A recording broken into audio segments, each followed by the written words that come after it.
olen siis siin Emajõe aias. Me ise nimetame ennast permakultuuriõppejaks.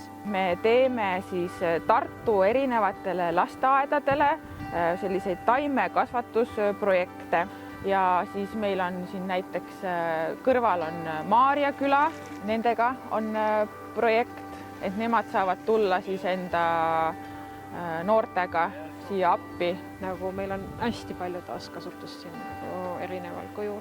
Kasutame vanu aknaid, vanu materjali, et näiteks mehitame siin kasvuhoonet.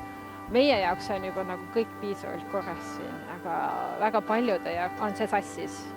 Et see ei ole ilus nende jaoks, aga see ongi teistmoodi ilus. Kõik need tehnikad on nagu oluliselt loodussäästuslikumad, sest meil ei ole masinaid, see on kõik, mis me teeme siin käsitsi.